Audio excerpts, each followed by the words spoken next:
Hello प्रिय विद्यार्थियों, आपका चैनल पर स्वागत है। आज जो कक्षा 9th का हिंदी का पेपर हुआ था 2 दिसंबर को, उसका हल देखिए भी, उसके आंसर की देखो भी, कैसे प्रश्न आए थे, आपने किस प्रकार हल किए होंगे, अपने उत्तर मिलान कर लीजिए। पहला प्रश्न इसमें आपका आया हुआ था, निम्नलिखित गद्यांश का ध्यानपूर्वक पढ़कर प्रश्नों के उत्तर दीजिए। तो यहाँ पर पहला प्रश्न था, पंचवटी शब्द में समास है। पंचवटी के अंदर क्या है भी, बहुवीर्य समास है, क्योंकि इस पैराग्राफ में देखो भी, रामचंद्र सीता लक्ष्मण ने पंचवटी नामक स्थान पर कुटिया बनाकर वनवास का लंबा समय व्यतीत किया था। इसमें जो पंचवटी है, 5 वृक्षों का समूह है, वो एक विशेष स्थान को इंगित करता है, विशेष स्थान को बता रहा है कि जिसमें राम सीता और लक्ष्मण रहे थे। तो यहाँ पर बहुवीर्य समास ही होगा। वैसे द्विगु समास भी हो सकता है, परंतु उत्तर आपका ब ही ज्यादा करेक्ट होगा। क्वेश्चन नंबर 2 देखो भी, उपर्युक्त गद्यांश का उचित शीर्षक लिखिए। आपको शीर्षक बताना था, मानव जाति, मानव जीवन एवं प्रकृति, प्रकृति की गोद, वृक्षों की लकड़ी। इसमें ब ऑप्शन आपका बिल्कुल करेक्ट बैठता है, मानव जीवन एवं प्रकृति। ठीक है, और प्रकृति की गोद अगर आप करके आए तो भी गलत नहीं होगा, सही ऑप्शन भी वो भी सही माना जाएगा। ठीक है, क्योंकि शीर्षक है वो एक से ज्यादा भी हो सकते हैं। क्वेश्चन नंबर 3 देखो भी, आदिकाल में मानव जीवन किस पर आधारित था। तो इसमें आदिकाल में मानव जीवन है वो प्रकृति पर आधारित था। क्या लिखना है अभी आपको, प्रकृति पर, प्रकृति लिखना है इसका आंसर, प्रकृति पर आधारित था। आगे देखो इसमें क्या दिया गया अभी, वनवास काल में राम सीता व लक्ष्मण ने कहां पर निवास किया था। अभी वनवास काल में राम सीता लक्ष्मण ने कहां पर निवास किया था।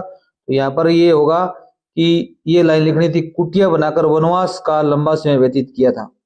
पंचवटी में, कहां पर भी, पंचवटी में, जंगल में, वन में।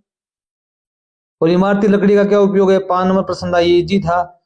इसमें आप ये कर सकते थे, इमारती लकड़ी से भवन निर्माण, कृषि यंत्र, परिवहन, फर्नीचर आदि बनाए जाते हैं। और वृक्षों के आधिक्य से किस में सहायता मिलती है भी, यहाँ पर लास्ट लाइन लिखनी थी, वृक्षों के आधिक्य से बाढ़ नियंत्रण में सहायता मिलती है। ये ऑप्शन राइट था। अगर आप चैनल पर नए, चैनल को जरूर सब्सक्राइब कीजिए। हमारे ही चैनल पर सभी मॉडल पेपर अर्थात जो रियल पेपर हुए हैं उनका हल उपलब्ध है, तो आप अपने पेपर मिलान कर सकते हैं। निम्नलिखित पद्यांश को पढ़कर नीचे दिए गए प्रश्नों के उत्तर देने। बादल गरजो घेर घेर घोर गगन धराधर ओ, ललित ललित काले घुंघराले, बाल कल्पना के से पाले, विद्युत छवि उर्मे, कवि नवजीवन वाले, वज्र छिपा नूतन कविता, फिर भर दो बादल गरजो। अभी एक जो लाइन आई हुई है पद्यांश में, बादल की उपमा की गई है, बादल की तुलना किससे की गई है भी, तो यहां पर आपका द ऑप्शन राइट होगा, बाल कल्पना से। किसे भी, बाल कल्पना से। द ऑप्शन आप इसमें करेक्ट करोगे। धरा किस कारण तप्त हो गई है, अत्यधिक गर्मी व लू के कारण, अत्यधिक गर्मी व लू के कारण। क्योंकि यहां पर दिया गया है निदाद, एक शब्द दिया गया है, इसका मतलब क्या है अभी, गर्मी, लू, ग्रीष्म ऋतु। ब ऑप्शन क्या होगा अभी आपका करेक्ट होगा। और आगे दिया गया, उपर्युक्त पद्यांश का उचित शीर्षक बताना है आपको। शीर्षक क्या बताओगे भी, शीर्षक इसमें से आप क्या बना सकते हो, बादल गरजो, ये तो ये शीर्षक बनाओगे। क्या बना सकते हो अभी, बादल गरजो। या फिर इसका बनाओ नया जीवन, नया जीवन। ये 2 शीर्षक आपके उपयुक्त रहेंगे। ठीक है, बादल गरजो या नया जीवन। विकल विकल उन्मन थे उन्मन, पंक्ति में कौन सा अलंकार है, इसमें पुनरावृत्ति अलंकार है। देखो अभी विकल विकल 2 बार पुनरावृत्ति हो रही है, उन्मन उन्मन हो रहा है, तो यहां क्या लिखोगे भी, पुनरावृत्ति प्रकाश अलंकार, पुनरावृत्ति प्रकाश अलंकार, या सीधा लिख सकते हो पुनरावृत्ति अलंकार, पुनरावृत्ति अलंकार। 5वां प्रश्न देखो, पद्यांश में आए हुए बादल के 2 पर्यायवाची शब्द बताने। 2 पर्यायवाची शब्द इसमें आप बता सकते थे, एक तो था घन, क्या था भी, घन, और एक था धाराधर, क्या था भी, धाराधर। ये दोनों आपके उत्तर सही होते। आगे देखो भी क्या दिया गया है अभी, निदाग शब्द से क्या तात्पर्य है? इसका मतलब होता है गर्मी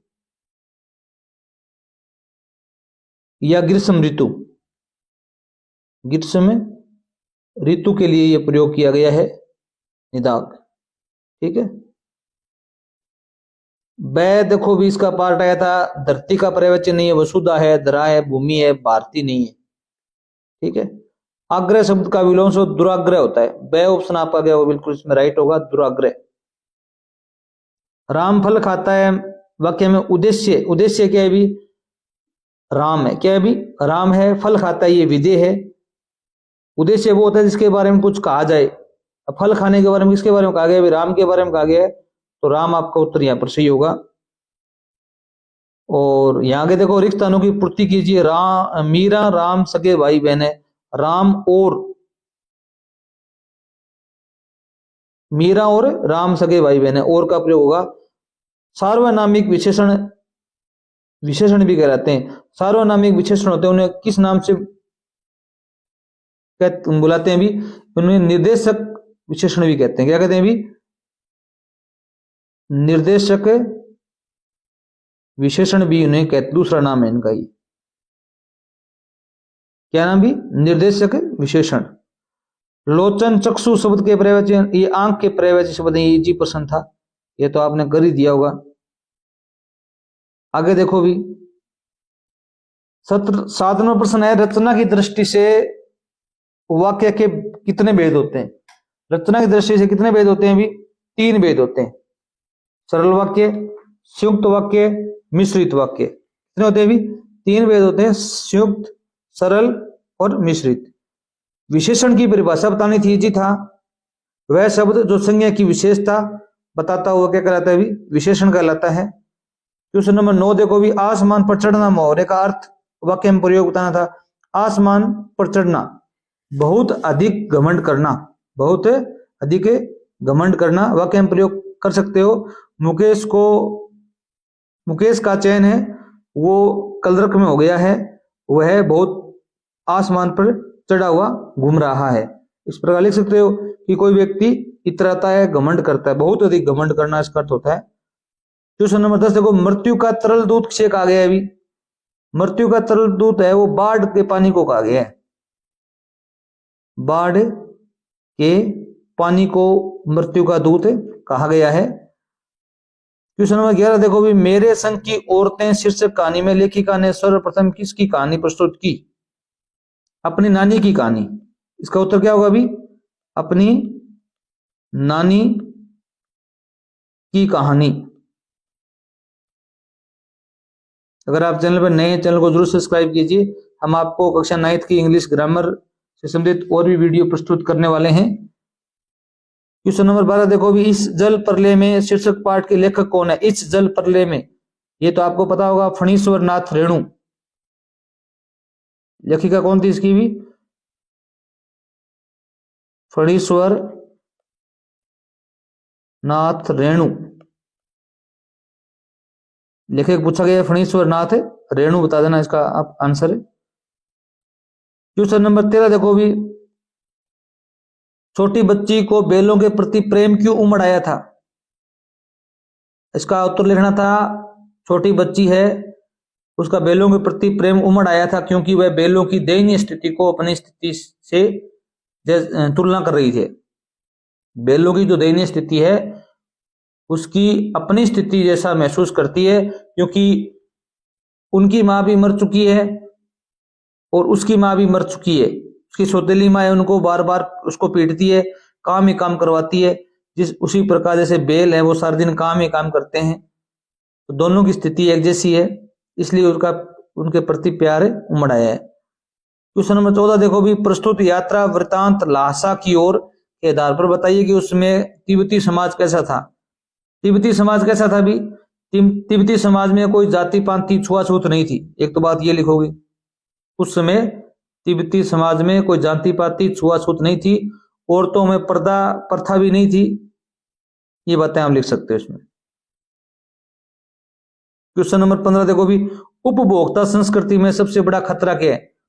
उपभोक्ता संस्कृति मतलब ज्यादा से ज्यादा चीजों का उपभोग करना। इससे दो खतरा है, तो पर्यावरणीय क्षरण का खतरा है, पर्यावरणीय क्षरण व सामाजिक विघटन भी हो रहा है। ठीक है, उपभोक्ता संस्कृति से सामाजिक विघटन, समाज बंट रहे हैं टुकड़ों में। लेखक ने भारतीय किस प्रधानमंत्री को गांव की मिट्टी से जुड़ा हुआ माना और क्यों? तो इसमें आप बताएंगे चौधरी चरण सिंह को। इसको भी चौधरी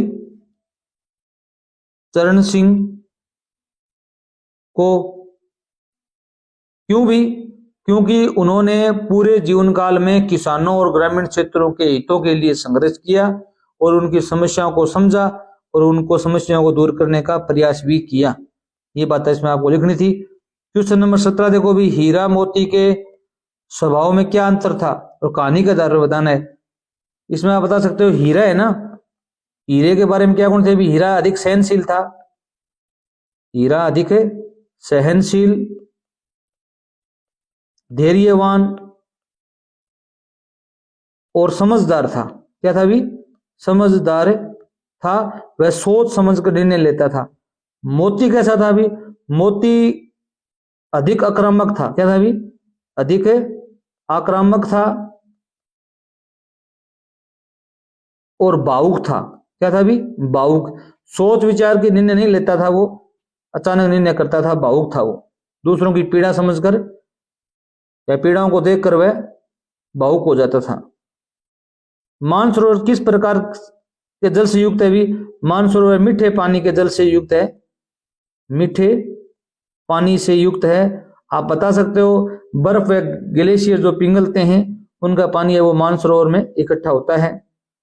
क्वेश्चन नंबर 19 देखो भी, कवित्री का घर जाने की चाह से क्या तात्पर्य है? घर जाने की चाह, इसमें कवित्री का परमात्मा से मिलना और संसारिक जो दुख है, अज्ञानता से मुक्ति पाकर मोक्ष प्राप्त करना है। क्या बताओ भी? कवित्री का घर जाने की चाह से तात्पर्य परमात्मा से मिलना और संसारिक दुखों व अज्ञानता से मुक्ति पाकर मोक्ष प्राप्त करना।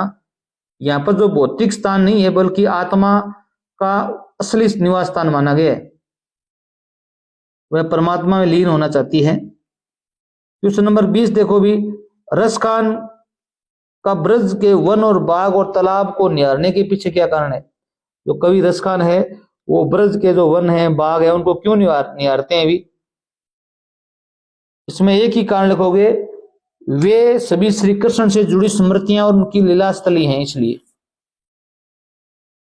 अब बताएंगे, ब्रज के वन, बाग और तालाब हैं वो श्री कृष्ण से जुड़ी स्मृतियां, यादें और उनकी लीला स्थली हैं, इस कारण से रसखान है वो उनको निहारते हैं। किस शासन की तुलना कवि ने तम के प्रभाव से की है? तम मन होता है अंधेरा, और क्यों की है? आप बताएंगे अंग्रेजी प्रशासन की। इसकी भी अंग्रेजी शासन की तुलना कवि ने तम से की है। तम से मतलब अंधेरे से। क्यों की है भी? क्योंकि अंग्रेजों का जो शासन था वो अन्यायपूर्ण था और निराशाजनक था, जिसके कारण भारतीयों के जीवन में दुख और अज्ञान का अंधकार छा गया। ये बात आप इसमें बता सकते थे। क्वेश्चन नंबर 22 देखो भी, कविता ग्रामश्री में किस मौसम के सौंदर्य की चर्चा की गई है? तो इसमें आप बताएंगे वसंत ऋतु की। क्या बताएंगे भी? वसंत ऋतु की चर्चा की गई है। क्वेश्चन नंबर 23 देखो भी, लेखिका की नानी की आजादी के आंदोलन में किस प्रकार की भागीदारी रही है? ये प्रश्न हमने मॉडल पेपर में सेम का सेम डाला हुआ है, आप चेक कर लेना, कल डाला था हमने। इसमें बताएंगे अप्रत्यक्ष रूप से अपनी बेटी के लिए ऐसे वर की तलाश में का वचन लेती है वो, कि जो आजादी का सिपाही हो, न कि अंग्रेजियत मानने वाला हो, अंग्रेजों का गुलाम ना हो। इस प्रकार के अपनी बेटी के वर की इच्छा करती है वो। क्वेश्चन नंबर 24 देखो भी, शिक्षा बच्चों का जन्मसिद्ध अधिकार है, इस दिशा में लेखिका के प्रयास बताने। ये जो आपकी लेखिका मृदुला गर्ग है, क्या बताओगे भी? लेखिका मृदुला गर्ग अपने प्रयासों से मूर्त रूप दिया इसको। कर्नाटक के एक छोटे से गांव, एक कस्बे में जहां बच्चों के लिए स्कूल की कमी थी, पहले तो बिशप से स्कूल खोलने की प्रार्थना की, उनके मना करने के बाद अपने दम पर स्कूल शुरू किया और सरकारी मान्यता दिलाई और 3 भाषाओं की पढ़ाई भी उसने स्कूल में स्टार्ट करवाई थी।